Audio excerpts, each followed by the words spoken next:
AI agents are everywhere, automating tasks and making decisions at machine speed. But agents make mistakes. Just one rogue agent can do big damage before you even notice. Rubrik Agent Cloud is the only platform that helps you monitor agents, set guardrails, and rewind mistakes, so you can unleash agents, not risk. Accelerate your AI transformation at Rubrik.com. That's RUBRIK.com. AI had the time of my life. AI never felt this way before. From building timelines to assigning the right people and even spotting risks across dozens of projects, Monday Sidekick knows your business, thinks ahead, and takes action. One click on the star and consider it done. And I owe it all to you. Try Monday Sidekick. AI you'll love to use on Monday.com.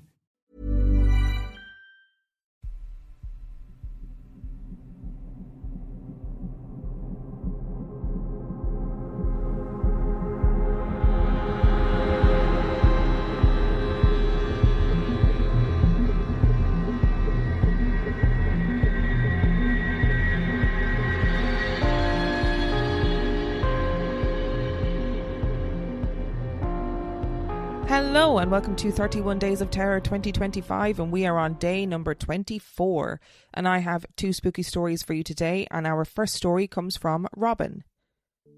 I have two stories to share. Both happened in farming land around the north coast of New South Wales in Australia. In my early 20s, I was friends with a young New Zealand guy, David, who drove long distance trucks for a living up and down the east coast of Australia. He would often call into my mum's house on his way through from Sydney to Brisbane. Early one evening at around 6:30 p.m, my mum called out that she had just heard David's truck pull up, that she heard his air brakes go off. I went out to meet him, but he wasn't there. I turned around to my mum and said, "That wasn't David, you must be hearing things." Late that night the phone rang and it was David's mum calling from New Zealand. She was distraught. He had been involved in a tragic accident that night and had been killed on a bridge in his truck. I asked her what time it had happened, and she said the police told her around 6:30 that night. The same time my mum had heard his air brakes out the front of our house. His mum wasn't able to travel to Australia to identify his body, and it couldn't be released until someone identified him. His mum asked if we could do it. Mum and I set off the next day for a 5-hour drive out to where the accident had occurred, and we were met by the local police and taken to identify his body. We had a long drive home and collapsed, exhausted. My sister had flown home to be with us and was waiting when we got home. I fell asleep quickly, being so tired, but sometime during the night I was awoken by David standing in my bedroom door. He was huge, taking up the whole door space and glowing in white. Dressed all in white. He didn't say anything. He just stood there looking at me. I was so startled I tried to call out to my sister in the next room, but I just couldn't speak. He stayed in the doorway for what seemed like ages and then just faded away. I eventually was able to scream out to my sister and she came running in to see what had happened. I never knew if it really was David that night or if I had dreamt it. David would often stay at our house and in the mornings would come into my room, sit on the end of my bed, eating his breakfast, chatting away. So I thought maybe it was just the trauma of the day before and my room being a place that we hung out. Years later I went to a clairvoyant, and one of the first things she said to me was, "David is here, and he said he is sorry. He didn't mean to frighten you that night in your room. He also said you should start wearing your pearls again." I had a chuckle because we were friends in the 1990s and I used to dress like Madonna with all the long strings of pearls and crucifix crosses. I've never doubted that it was him ever since. For years I would feel David's presence behind me. Eventually I met my to-be husband and I stopped feeling David around me. Years later my boyfriend and I rented an old farmhouse from the mum of one of our friends. The house was on acreage, down a 700-metre driveway through a canopy of trees past an old farm building off a country road.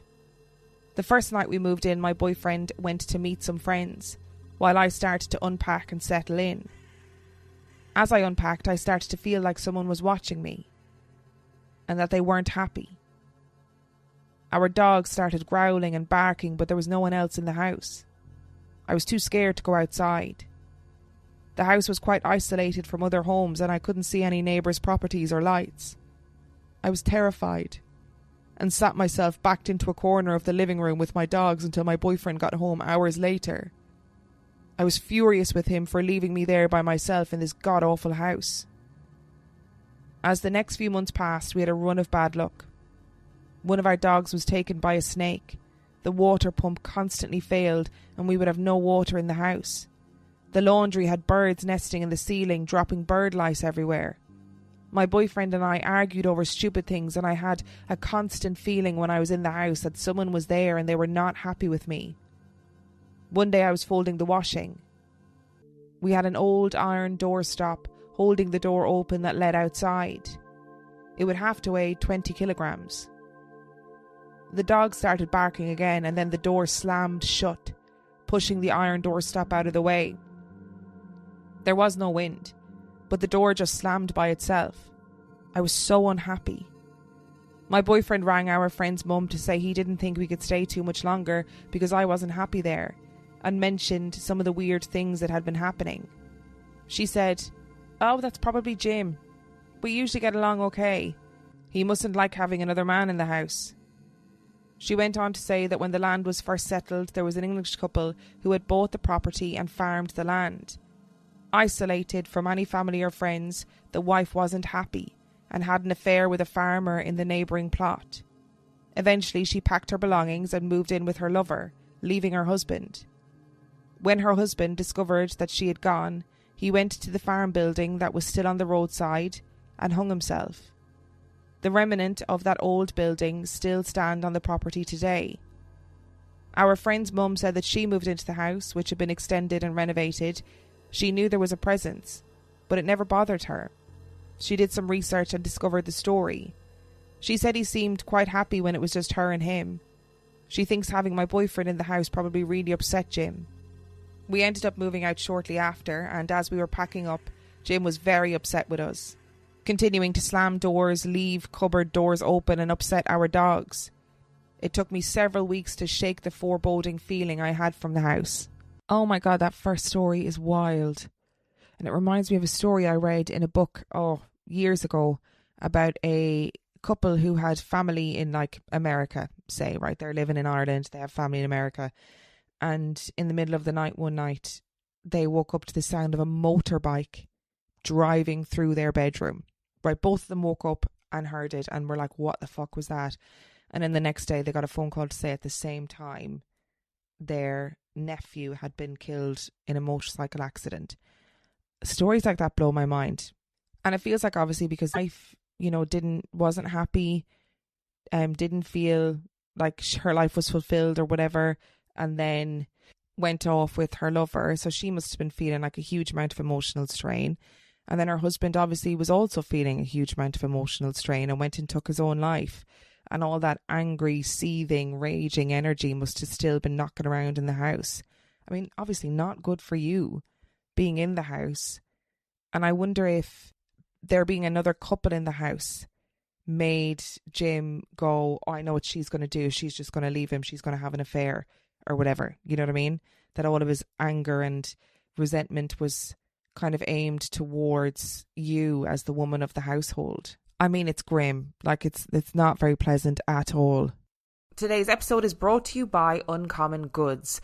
The holidays are fast approaching, and if there's one thing I love, it is buying gifts for people. Uncommon Goods makes holiday shopping stress-free and joyful, with thousands of one-of-a-kind gifts that you just can't find anywhere else.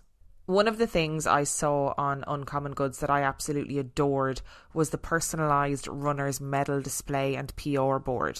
And if you've got a runner in your life, this is a gift that they will absolutely adore, because not only can they show off all of their medals, there is also a completely customizable board where they can write inspirational quotes. They can write what their next race is going to be and all of their own personal records. Uncommon Goods has something for everyone, from book lovers to history buffs, to diehard football fans, to foodies, mixologists, avid gardeners. You name it, you'll find thousands of gift ideas. And not only that, with every purchase you make at Uncommon Goods, they give back $1 to a non-profit partner of your choice. And so far, they have donated more than $3 million. So shop early, have fun, cross some names off your list today. To get 15% off your next gift, go to uncommongoods.com/ghost stories. That's uncommongoods.com/ghost stories for 15% off. Don't miss out on this limited time offer. Uncommon Goods, we're all out of the ordinary. The McDonald's snack wrap is back. You brought it back. Ranch snack wrap. Spicy snack wrap. You broke the internet. For a snack. Snack wrap is back. Ba-da-ba-ba-ba. AI agents are everywhere, automating tasks and making decisions at machine speed. But agents make mistakes. Just one rogue agent can do big damage before you even notice. Rubrik Agent Cloud is the only platform that helps you monitor agents, set guardrails, and rewind mistakes, so you can unleash agents, not risk. Accelerate your AI transformation at Rubrik.com. That's RUBRIK.com. Monday Sidekick, the AI agent that knows you and your business, thinks ahead, and takes action. Ask it anything. Seriously. Monday Sidekick, AI you'll love to use. Start a free trial today on Monday.com.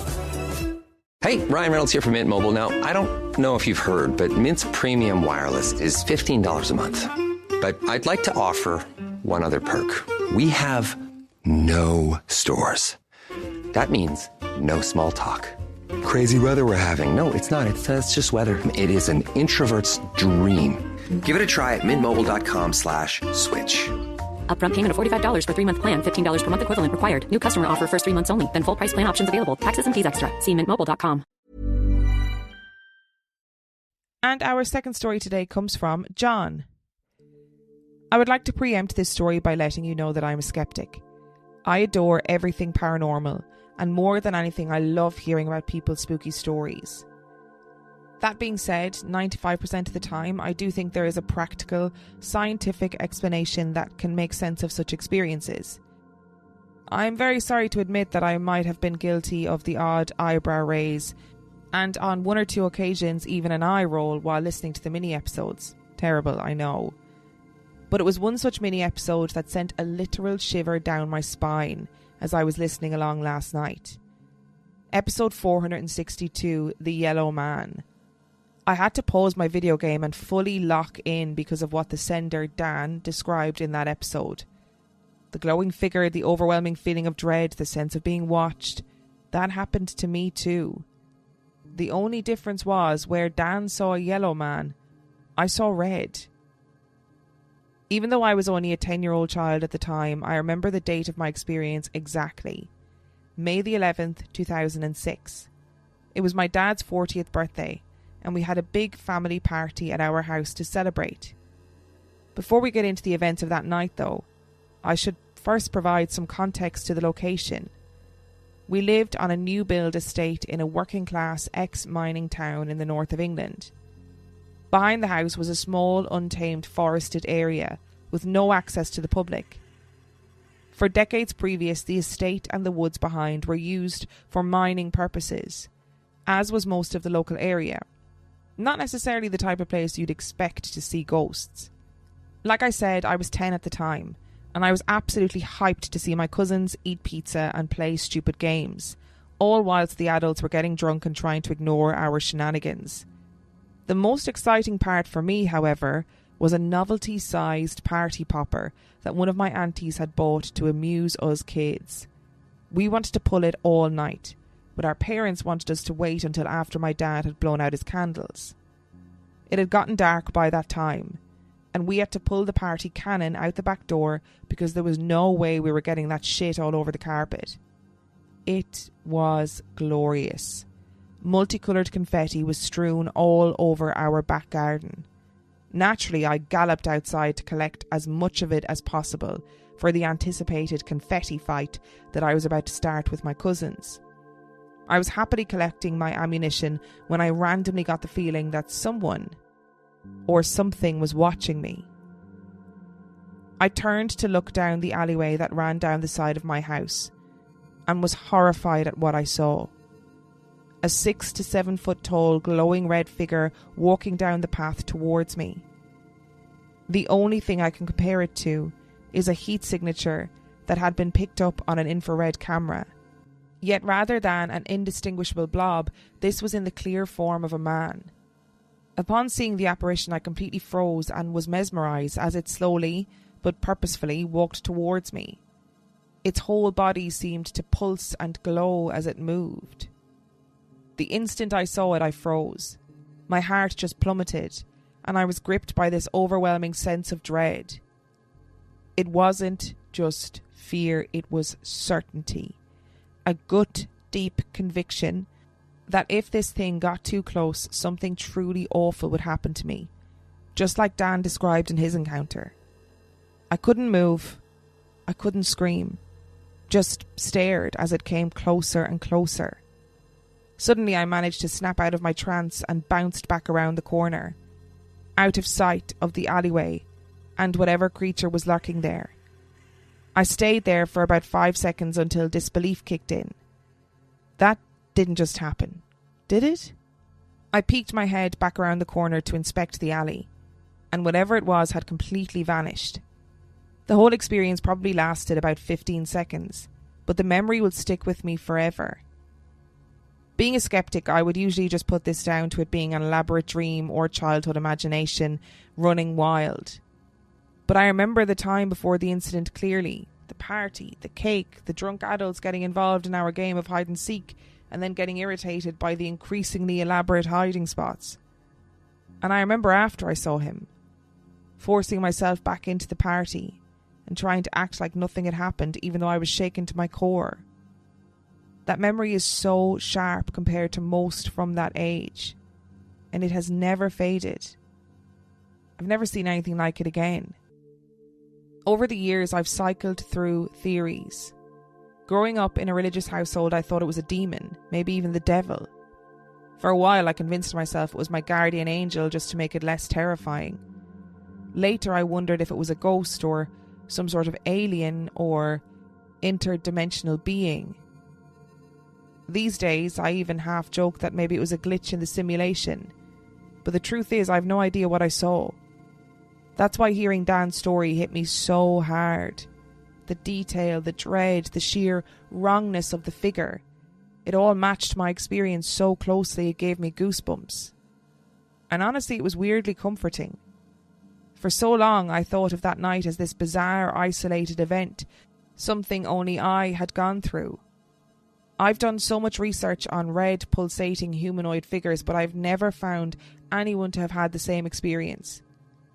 Hearing someone else describe something so similar made me feel a little less alone, even if Dan's ghost pal was yellow and mine was red. I told my parents what I saw a few days later, and they just chalked it up to too many Haribos and overexcitement. That's what they said to my face anyway. I know my mum and my sister had some strange experiences in that house. My sister once saw a giant see-through figure in big wooden sandals walking through the woods at the back of our house. She was too young to know the word for clogs. I teased her about that for years and years.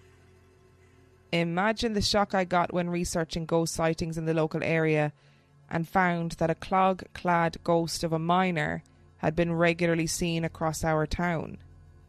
Alas, that's a story for another time. Despite my sighting of the Red Man, I still remain a skeptic. Time, distance from the event, and practical thinking have left me with the tiniest shred of doubt that what I saw may have just been childhood folly. Whatever it was, it left a lasting impression on me. Whenever I head back to my parents' house for the weekend, I always have a sneaky peek down that alleyway. Just in case. Oh, John, I'm going to message Dan and I'm going to say, mate, you need to listen to 31 Days of Terror, day number 24. Because I'm sure that he will appreciate having somebody else who has experienced something similar too. And the opening of your correspondence really tickled me because anytime I do any sort of Q&A, people always, without fail, will ask me, whether I believe every single story that I am sent in. Because, of course, people find it difficult to believe some of the stories, and it's met with like an eye roll and an eyebrow raise. And it really, did that happen? And I just want to say it on the podcast that I do cover every story that is sent in on the podcast, unless it is something that like maybe I would find incredibly difficult to talk about, which has happened once. Or maybe it is something that I think, oh, this is going to be really contentious for various reasons. And I will always let people know and say, hey, I'm not reading your story. These are the reasons why, and I hope that's okay. And people have always been really lovely and understanding about it. But I genuinely, and I mean this, I will always reserve judgment. So when I do a story, I will read the story and we assume that the story is real. Like I talk about the story as though it is real.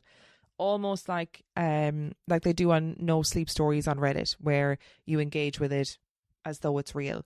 And I would always take a story at face value, and I would always think, regardless of what the explanation for this story might be, this person has experienced this thing, and that is what is important. And it really tickled me that that John was like, terrible, I know, how dare I raise my eyebrows. And it really tickled me, mostly because I can't really raise my eyebrows because A, I don't have any, and B, I am Botox to the eyeballs. But it did make me chuckle. And I think, you know, presenting stories without judgment is really important.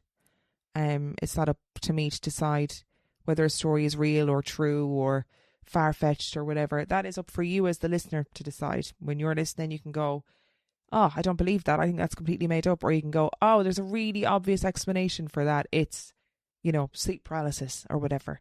And that's the beauty of storytelling, is that you get to decide whether or not you believe in these stories. I also love that this is a story that somebody else has sent in. So Dan's story of the Yellow Man, which has made John go, oh, hang on. This is very similar to what I experienced. And that's what I love about this podcast, is that people listen to episodes and they go, oh shit, I can relate to this. And it makes them feel less alone and maybe more validated.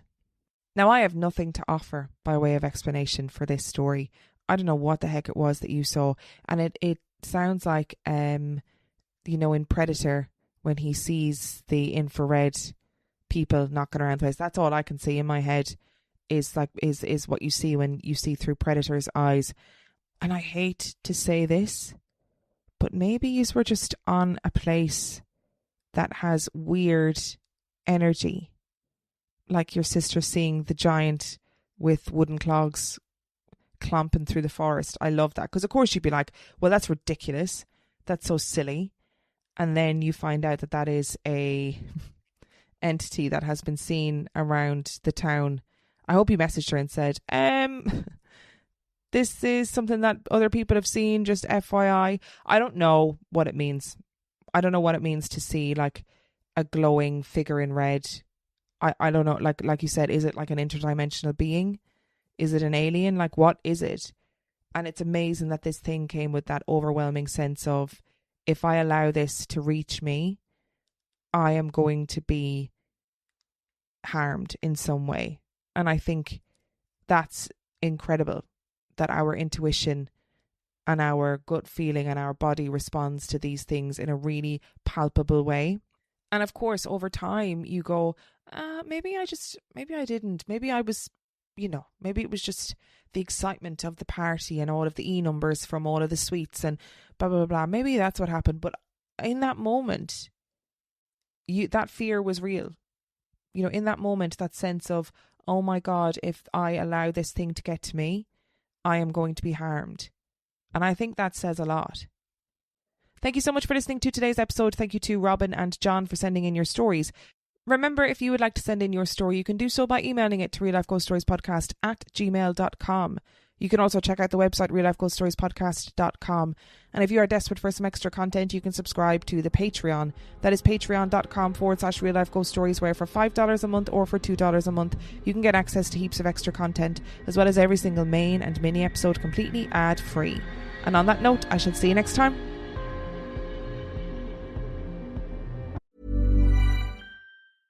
AI agents are everywhere, automating tasks and making decisions at machine speed. But agents make mistakes. Just one rogue agent can do big damage before you even notice. Rubrik Agent Cloud is the only platform that helps you monitor agents, set guardrails, and rewind mistakes, so you can unleash agents, not risk. Accelerate your AI transformation at Rubrik.com. That's RUBRIK.com.